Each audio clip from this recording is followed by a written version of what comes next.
A very warm welcome to Nationwide. I am Dennis Adegunloye. Thanks for joining us. The Federal Republic of Nigeria congratulates President Donald Trump following his successful inauguration as the 47th President of the United States.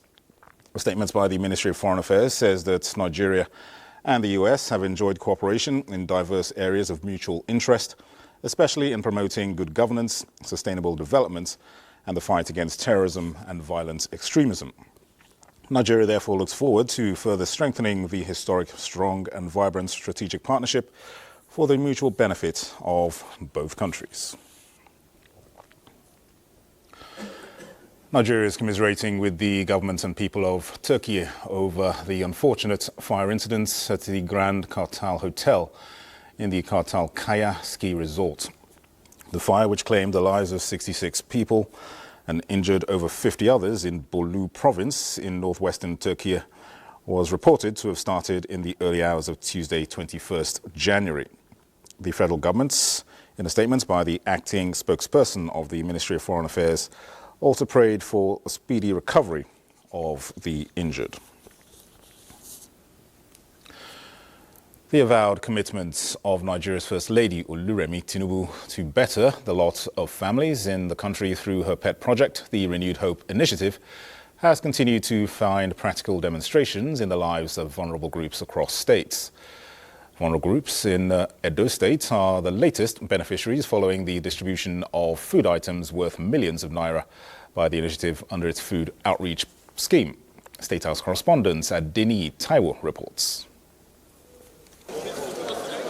Edo State is not a stranger to the generous intervention of the Renewed Hope Initiative carried out under its social investment program. Less than a month ago, 250 aged persons from the state each received a sum of 250,000 naira under the elderly support scheme. The donation of these food items under the food outreach program of the initiative is therefore another gesture that brought smile to the faces of other vulnerable groups in the state. Describing the intervention as part of efforts to support the Renewed Hope agenda of President Bola Tinubu, Nigeria's First Lady Oluremi Tinubu, who was represented by wife of the Vice President, Nana Shetima, promised to sustain the food outreach program and other supports across the 5 focal areas of the initiative's interventionist agenda. As we distribute food items to families today, we implore and encourage you to make good use of these items. Please do not sell the food items, as they are intended to support your families. She applauded anonymous public-spirited organizations who have been assisting RHI to record significant progress in its effort to improve the lot of women, youth and children by providing the food supplies to the initiative on a monthly basis, while applauding the First Lady for her relentless efforts towards supporting the vulnerable groups. Edo State Governor Senator Monday Okpebolo pledged the support of the state for the Bola Tinubu administration. We are very, very happy. Edo today is beginning to see a new dawn. The Renewed Hope Initiative has ministered to the needs of millions of Nigerians, directly or indirectly, in the different areas of our nation. The train of RHI food outreach is expected to hit other states, with Kwara, Kogi and Abia already lined up. Adeni Taiwo, NTA News. The Kebbi State government is providing improved potato seedlings to farmers affected by the 2024 floods in the state. Governor Nasir Idris gave this information while inspecting affected farms settled for the improved potato seedlings project. Abdul Jalil Mohammed Bawa reports. The 2024 flooding in Kebbi State left a significant number of farmlands submerged underwater and tons of crops washed away. To cushion the impact, the Kebbi State government is providing farmers with improved potato seedlings, which have been planted in farms using the pool of water left by the flood, especially in Gulumbe town. This is just the beginning. We intend to continue this because of the success we have seen, and we want to, in fact, develop the potato value chain in Kebbi State. Governor Nasir Idris, while inspecting the farms, urged farmers across the state to utilize the leftover water for irrigation farming, which reduces the cost of watering crops. Food security is the key to unlocking wealth. That is why even the federal government under President Bola Ahmed Tinubu is emphasizing on food security. The district head of Gulumbe, Mustapha Usman, commended the state government's efforts and solicited more support for the farmers in the area. Our people have adhered to your call, and by God's grace, people will benefit from this initiative. Other farmers across the state are also set to receive similar seeds for irrigation farming. In Birnin Kebbi, Abdul Mohammed Bawa, NTA News. Meanwhile, Governor Umar Namadi has inaugurated a livestock reform implementation committee to find ways of enhancing the development of the livestock subsector to boost revenue generation in Jigawa State. Mohammed Musa Askira reports that the governor also received a fact-finding report from a committee on the anti-government protest of last year. Statistics from the state's agricultural ministry show an estimated livestock population of 3.06 million cattle, 5.6 million sheep, 6.6 million goats, and 15.9 million poultry. These stakeholders in the livestock subsectors noted present a huge potential for economic growth, not just for Jigawa State, but for Nigeria as a whole. Currently contributing 30% to the Jigawa State's GDP, the livestock subsector, Governor Umar Namadi said, needs a holistic reform to enhance the subsector for the maximum economic benefits of the state and the nation. The committee, with 8 livestock experts as members, will be chaired by the governor himself. This momentous occasion underscores our unwavering commitment to transforming the livestock sector in Jigawa State and aligning our effort with the visionary leadership of our President Bola Ahmed Tinubu and the National Livestock Reforms Agenda. The livestock sector holds immense potential for our state. It is not only a vital source of food and livelihood for our people, but also a significant contributor to our state gross domestic product. In another development, the governor has received a fact-finding report from a committee earlier constituted on the last year's protest that turned violence in the state, destroying property worth 12 billion naira, to which Umar Namadi promised to study and implement the report to forestall the recurrence of the incidents. The governor concluded the session by swearing in of another 5 newly appointed special advisors on nutrition, industry and commerce, export processing zone, revenue generation and special duties. From Dutse, Muhammad Musa Askira, NTA News. Let's take you to Kano State now, where priority has been given to entrepreneurship and skills training as key strategies for job creation and tackling youth-related social issues. Governor Abba Kabir Yusuf announced this at a joint graduation ceremony held at the Kano State Livestock Development and Horticultural Institute in Bagauda. Abdullahi Mustafa reports. After a 9-year hiatus, the Kano Livestock Training Institute in Bagauda reopened its doors to about 200 trainees for an intensive program focused on various aspects of livestock production.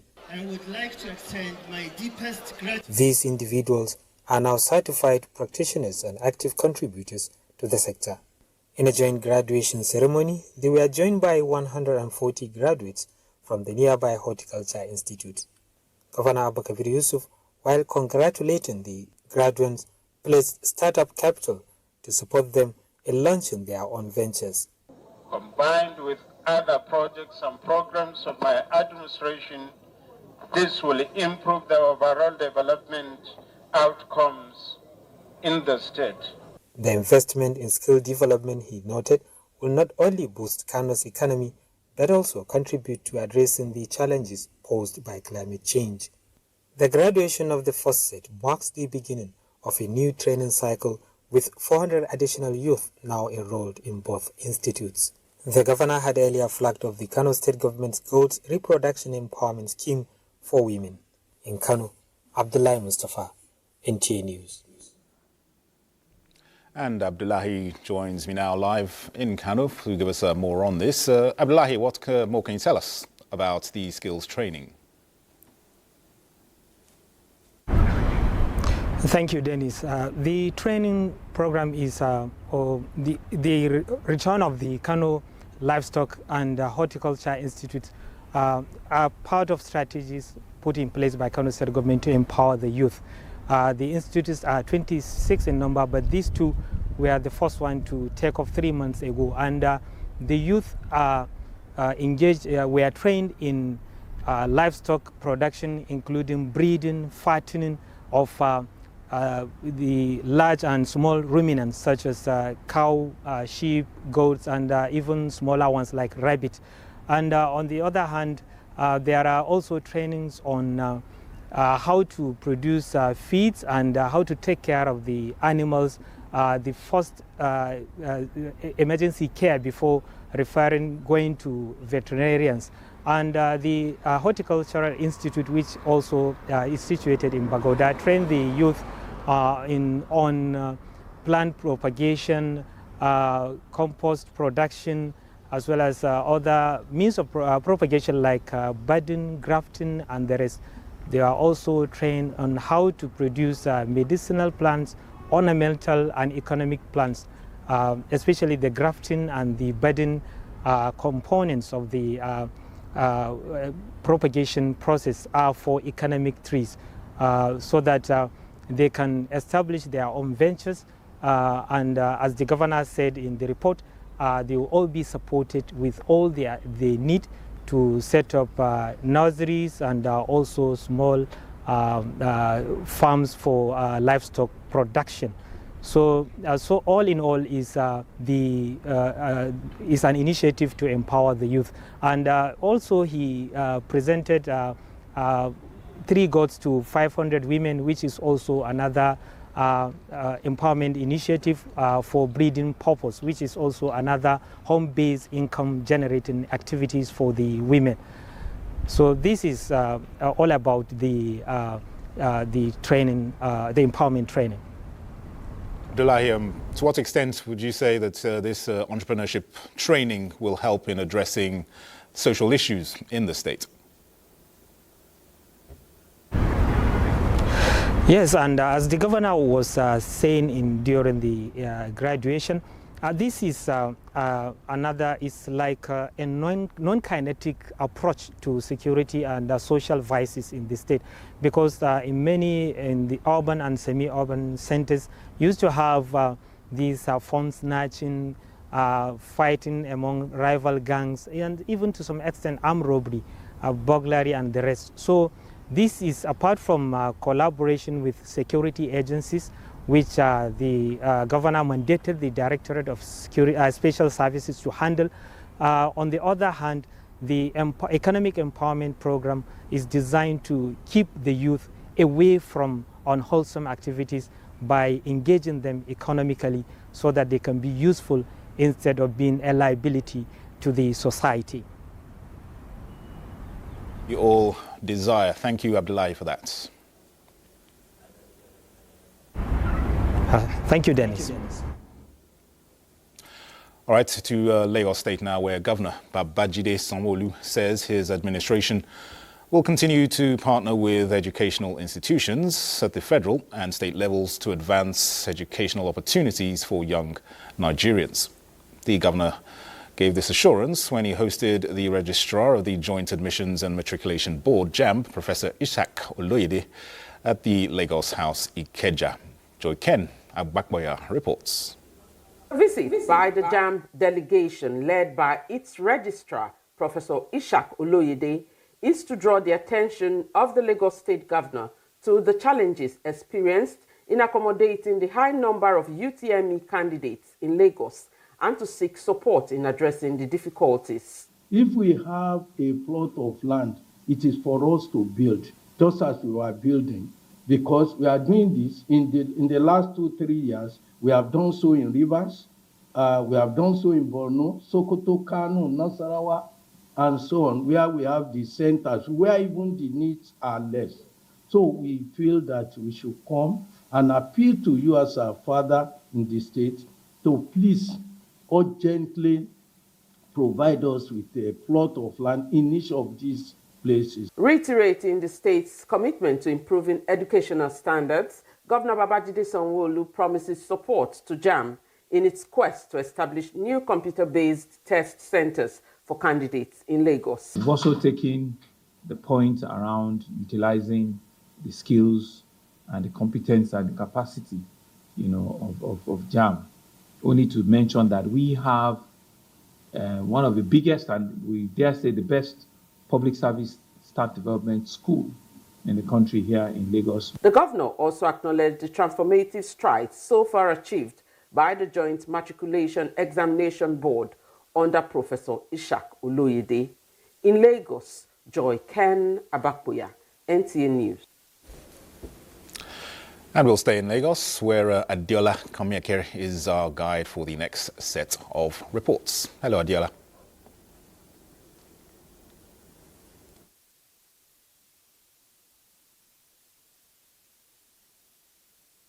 Dennis, our guide for the next set experts of reports. in the nation's capital market are urging the federal government to move their public assets with a fixed income into the capital market for it to become sellable securities with cash flow, which will in turn trigger economic development. Larry Belay completes the report.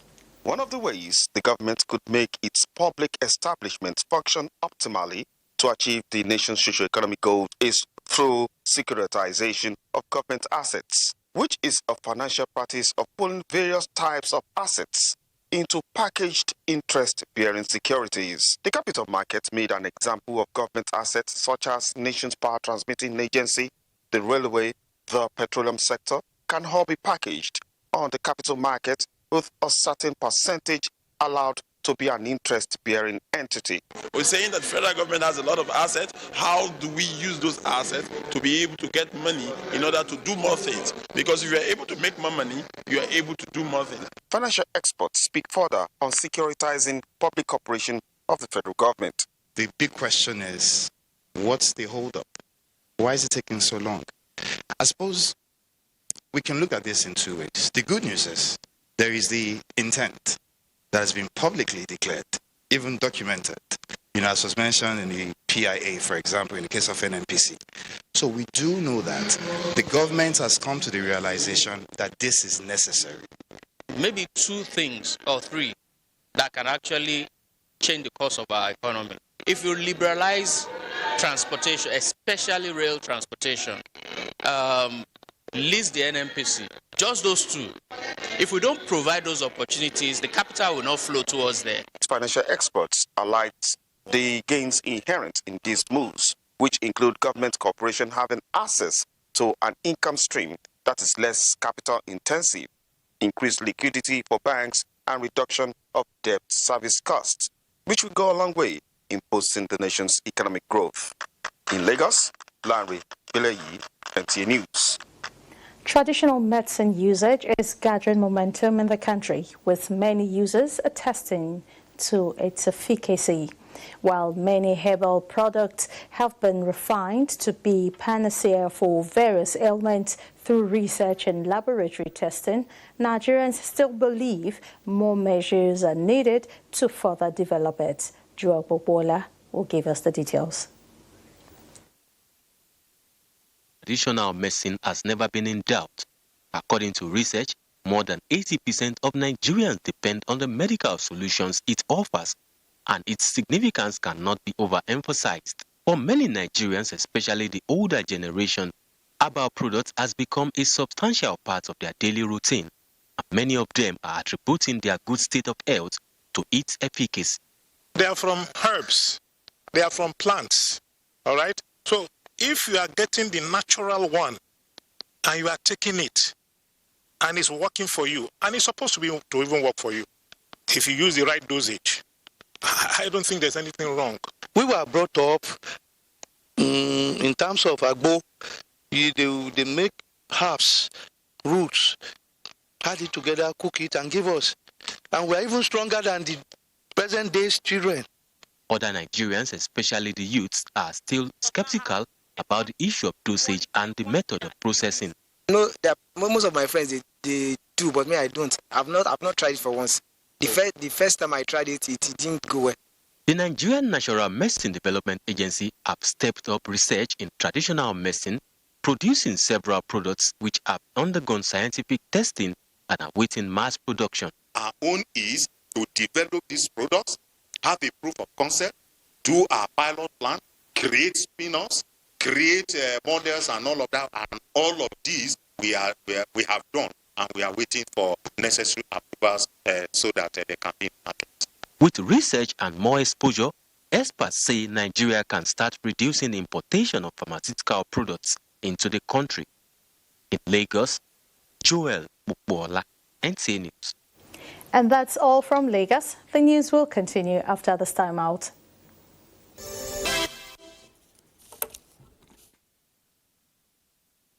Welcome to NTA Benin Network Center. Activities of the Edo State Waste Management Board is set to receive a significant turnaround as the state government has provided it with additional working machines to serve the public better and in line with the state government's focus of ensuring a cleaner environment. Goodluck N9 reports that the event took place at the Government House. Keeping Edo clean and making the environment habitable for investors has, for some time now, become a challenge, despite several measures taken. For the present administration, the dream of keeping Edo clean is realizable, hence the move by the state government in donating new set of equipment. Lucky Enahita Inebenehi is the head of the State Waste Management Board. You have set a high standard for leadership, and your dedication inspires us to do our part. Together, we can do. And the era of deliverables is upon us.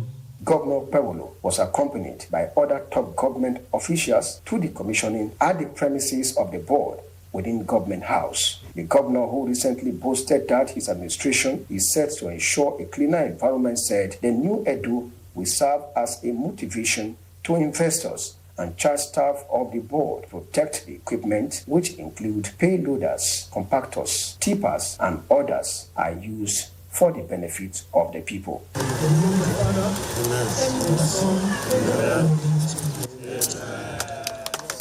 Observers believe with more commitment and dedication on the side of government and the citizens, Edo will be a destination to behold. In Benin, Goodluck N9, NTA News. Telecommunications subscribers in Edo State are of the view that the 50% tariff increase, which was approved by the Nigerian Communications this Monday, will add to the many financial burdens Nigerians grapple with. The subscribers were reacting to the latest development in the nation's telecommunications sector. Jude Abugu has the details. 2024 data from the National Bureau of Statistics shows that Nigeria has 222.5 million mobile subscribers and about 103 million active internet users. The 50% tariff increase approved by the Nigeria Communications Commission for telecom operators means that these over 200 million Nigerians will now spend more on data and airtime to be able to interact, socialize, and transact businesses via the internet and mobile telephones. We've seen the electricity increment and all of that and all. And this one just now, what do we do? And the economy is very hard on us. We're trying to get a template on how we subscribe, how we minimize our expenses. But look at it now. They are increasing it again. Although the NCC, in its statement announcing the approval of the tariff review, says the decision is necessitated by prevailing market conditions, respondents believe it is not in the interest of Nigerians. Many of them claim they have been running at loss and trying to shut down operation. Now, government has given them halfway of what demands they made.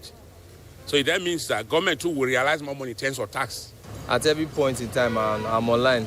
It's part of my business. So as it, and as for the increase in tariff plan, it's really affecting us. Nigerians have always expressed dissatisfaction with the quality of service provided by the telecom operators. This NCC reassured in its statement, but whether the tariff will help to improve telecom services in the country, time shall tell. In Benin, Jude Abugu, NTA News. And that's it from Benin. Nationwide continues with Dennis in Abuja. Many thanks, Obehi.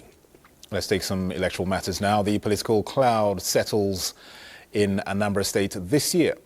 November 8th is the date for the governorship election, and INEC is already meeting party chairmen to ensure a smooth exercise. Mia Ogidi reports that the electoral body has also announced February 21st, 2026 for the conduct of the FCT area council polls.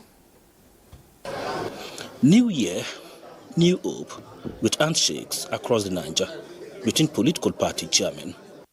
Platform to discuss the political outlook for 2025 on the invitation of INEC, but somewhat turned out to be a gathering of deep display of friendship. Those just secured victory in the courts and those still occupying offices waiting for the final whistle from the courtrooms about intra-party wranglings also wearing smiles. Mahmoud sensed the mood, maybe. His arrival was delayed for 1 hour for the flow to continue. That is not always available. To start by wishing you all a blissful new year. Time for business. Last year was politically busy with the conduct of 51 rerun, by and off-cycle elections. 2025 may even be busier. Top on the schedule is the November 8th, 2025 governorship election in Anambra State. Parties to conduct primaries between 20th March and 10th April. But many are yet to furnish INEC with the schedule of activities, and there is a deadline for that. I urge those that have not done so to submit the details by the end of this week. Possible commencement of continual voters registration exercise and 14 by-elections already on INEC portfolio for execution this year, and INEC makes a play. Before we conducted the first set of by-elections in February last year, I recall that we appealed to you as leaders of political parties to nominate fresh candidates for these by-elections instead of serving members so that we don't have to conduct several by-elections. And I'm very happy to say that all the political parties responded positively. FCT area council polls scheduled for 21st February 2026. Mahmoud is proud of the commission's performance. And the only part of the country where there has never been a caretaker committee and where no one political party has ever won all the seats in the area council in the FCT. Expectedly, the meeting then went backstage. Journalist take a bow. Mia Ogidi, NTA News. Many thanks, Mia. Talking security now, the Nigerian army is determined to further develop its civil-military relations to enhance the image of the army to facilitate success in ongoing internal security operations. The new Chief of Civil Military Affairs of the Nigerian Army, Major General Gold Chibwis, who stated this as he assumed office, tasked personnel to upscale non-kinetic approaches to improving civil-military relations in addressing present security challenges. He ensured that we conduct our operations in line with international best practices. The troops were retrained, and today they continue to be retrained and trained to apply all of the extant rules that guide warfare. We have a responsibility to keep projecting this very important organization, the Nigerian Army, to the people, because the people own us. We have to reflect what the people want. And it is one that I'm coming here with the best of my zeal so that we can get the job done. Notes that proactive intelligence is key to the success of security operations and stressed the need for harmonious working relations with locals at the grassroots. In the meantime, the Nigeria Police Force has dismantled a fresh criminal syndicate, recovered weapons and rescued kidnapped victims in different parts of the country. Francis Farm reports that the suspects apprehended were paraded at the Intelligence Response Team office in Abuja.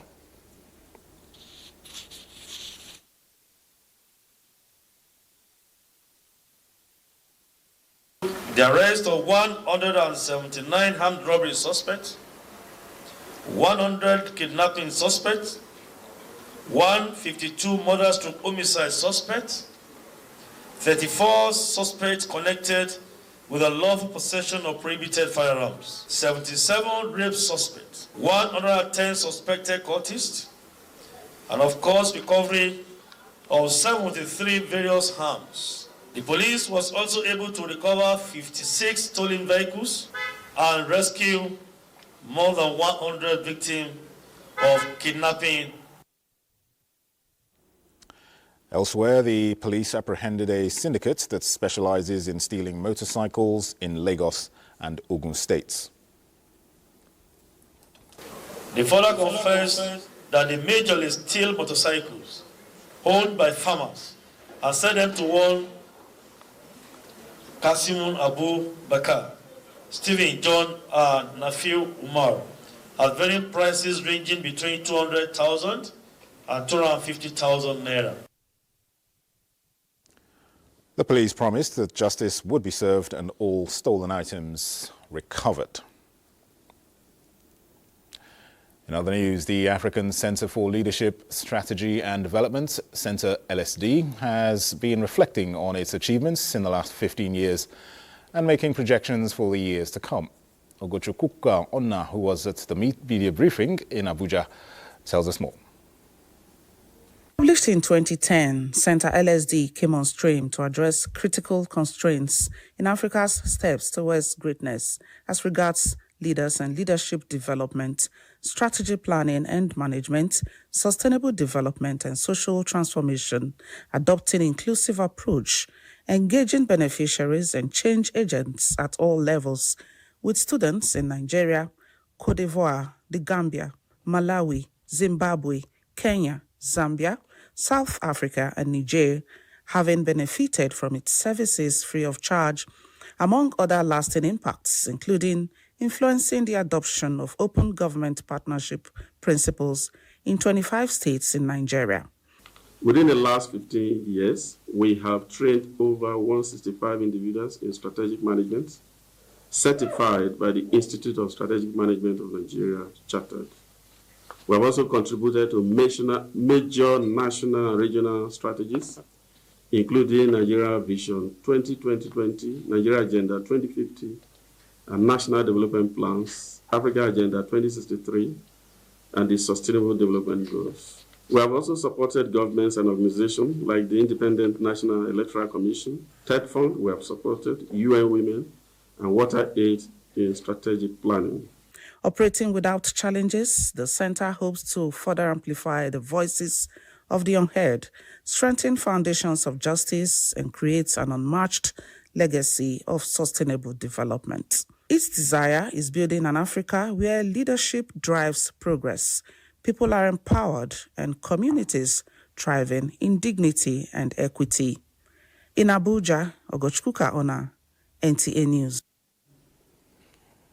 Osun State Governor Ademola Adeleke has made healthcare a top priority, introducing free medical outreach and providing free medical services across the 6 zones of the state.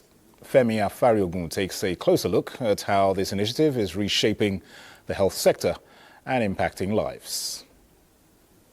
In Osun State, despite past administration's effort, access to affordable and quality health care has been a challenge due to the growing population. To change the narrative, Imole Free Medical Outreach, an initiative launched by Governor Ademola Adeleke, is providing free medical care to thousands of residents in the nooks and crannies of the state. I've gone to the private hospital. The bill they gave me to do this operation is very, very bogus. I really appreciate the governor of Osun State. I want to advise the government that they should continue in this program. The 4th phase of the outreach being held in Iwo, Ife, Ilesha, Ikirun, Ede, and Oshobo saw thousands of vulnerable residents who received various treatments, surgeries, and medications. We don't have target in terms of the number of patients we want to see. So we keep on doing the surgery until we are able to finish the 2 days. With the temporary intervention of the Male Free Medical Outreach, work has recently been completed on over 200 primary healthcare centers, all in an effort to ensure a healthy Osun. So you are aware of the free enrollment of retirees, over 24,000 of them. And so you are aware of the free enrollment of HIV and AIDS patients. The citizens are yearning for more of this program to enjoy quality health care. In Osogbo, Femi Afariogun, NTA News. Well, Kayode Oladoshu joins me live now from Osogbo to shed more light on this. Hello, Kayode. Can you tell us about the overall impact of this free medical outreach being embarked upon by the state governments? The Imole Free Medical Outreach currently underway is a flagship initiative of Governor Ademola Adeleke in Osun, which began in 2023 and has already made a significant impact on the healthcare landscape of Osun State, providing free medical services to tens of thousands of residents. More than 50,000 residents across the state they have benefited since the program's inception, accessing medical consultations, surgeries, and now cervical cancer screening, which have been introduced for the first time in its fourth edition. The program held inside this hospital here in Osogbo late last year. 2,500 people have benefited from the outreach through treatment and receive over surgeries, whether it's any case pertaining to surgeries.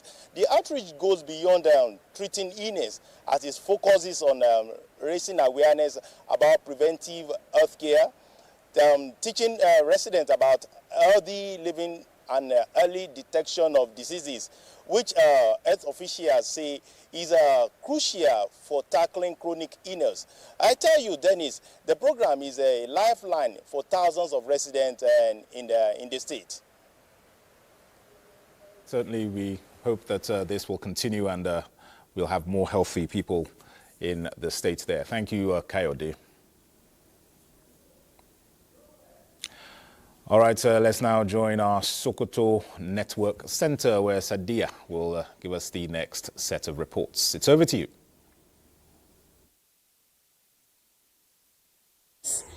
An early morning fire has razed properties worth billions of naira at the popular Kara market in Sokoto metropolis. Bashir Ibrahim Nababa reports that although the inferno destroyed hundreds of shops, no life was lost.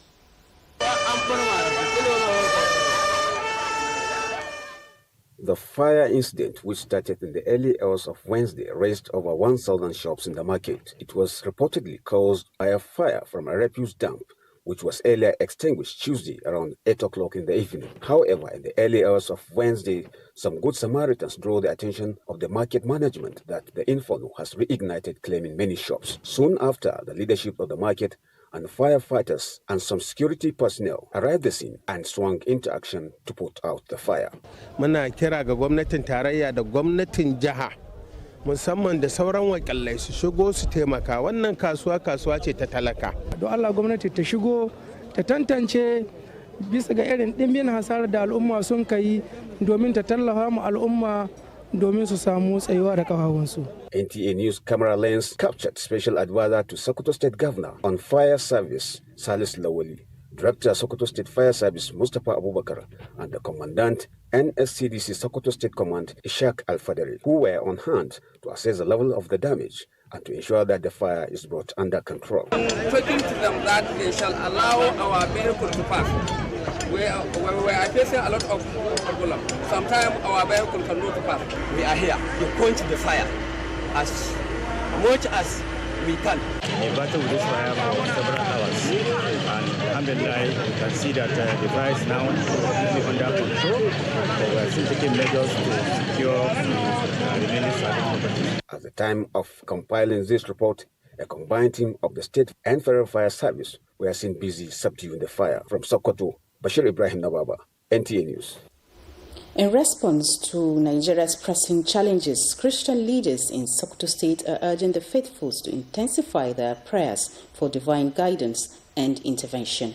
Reverend James Kayode Moses, chairman of the Christian Association of Nigeria, Sokoto State, and other clergymen made the passionate appeal during the 2025 National Prayer event. Abdullahi Umar Ilalu has details. In a show of unity and devotion, Christian faithful in Sokoto gathered to mark the 2025 Universal Week of Prayer. The event, part of the interdominal church service, brought together worshippers from across the state. That the Lord will lift us up. And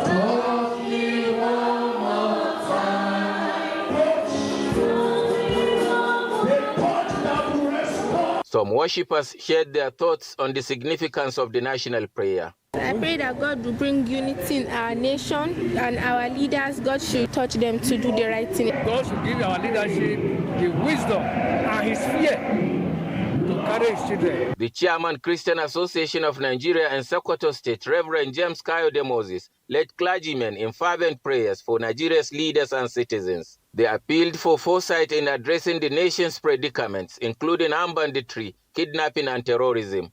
We must be sincere. Wherever we see evil, we must let the government know and not participating in the evil things that the kidnappers, the banditry are carrying out in our nations. Because if we fail to do so, there is no way we can find solution to it. Our prayer for the country, for the leaders of the country, is that God should guide them. The prayer session drew participants from various churches across Sokoto State, demonstrating a united front in the face of adversity. In Sokoto, Abdullah Omar Ilalu, NTA News. And Mary from Jos will be up next with next set of reports, but that will be after this break.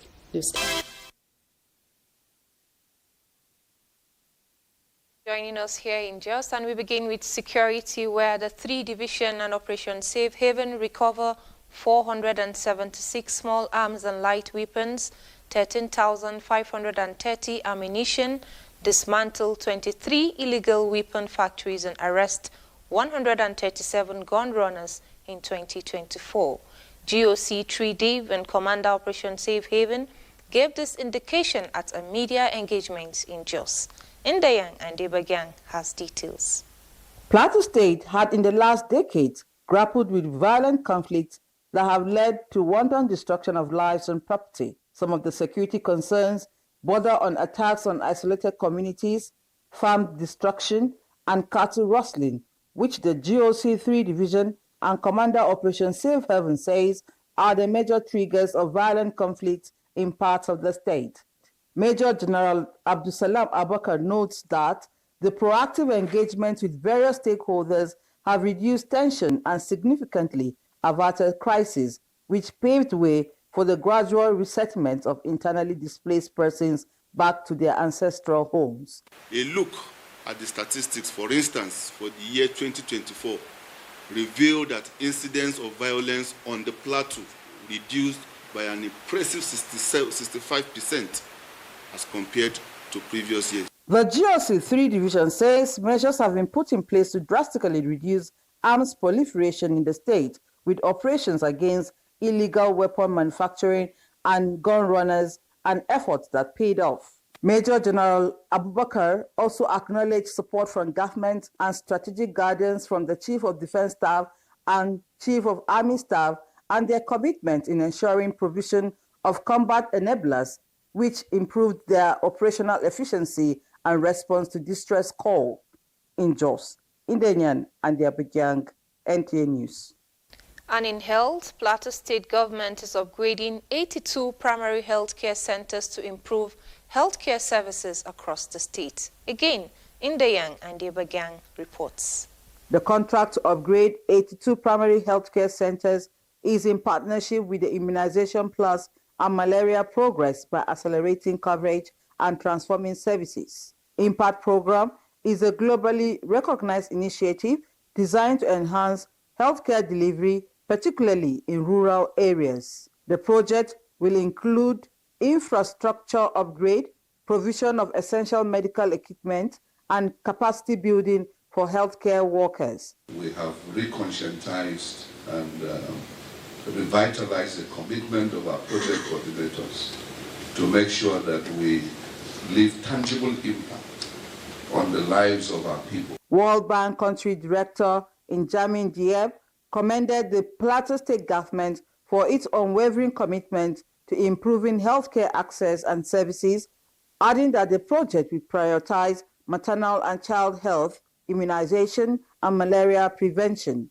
And for us, this visit is really a great opportunity to deep dive on the portfolio of projects we are supporting, and also hear feedback from you on what we can do more of, how we can support the state better. The upgrade of 82 primary healthcare centers is a significant milestone in the journey towards achieving universal health coverage and healthier population.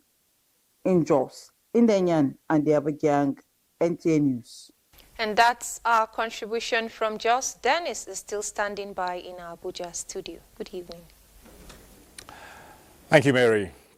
Let's now get to check on the world of sports. The Nigerian women's under-19 cricket team, known as the Junior Female Yellow Greens, put forth a commendable effort in the ongoing World Cup, falling to a determined South Africa's Proteas women team by 41 runs in an intense match. In their tournament journey, the Junior Yellow Greens had their first match cancelled due to heavy rain, but they rebounded by winning their second game against New Zealand by a narrow margin of 2 runs. Meanwhile, the UEFA Champions League returns this week with another round of matches featuring RB Salzburg facing Carlo Ancelotti, Real Madrid in a key clash at the Santiago Bernabeu tonight. Both teams have had different experiences this season and will be eager to secure a victory. PSG and Manchester City aim to revive their European campaigns as they face off. Arsenal will host Dinamo Zagreb at the Emirates Stadium. Leipzig will go up against Sporting. Sparta Prague will take on Inter Milan, and AC Milan will welcome Girona. And finally, in tennis, defending champion Jannik Sinner defeated 8-6 Alex de Minaur 6-3, 6-2, 6-1 to advance to the semi-finals of the Australian Open as Iga Swiatek stormed into her second Australian Open semi-final with a 6-1, 6-2 centre court demolition of 8th seed Emma Navarro, as the world number 2 underlined her title credentials once again at Melbourne Park. With sports updates, Ijoma Pitawante, NTA News. Well, that concludes Nationwide. Many thanks for your time.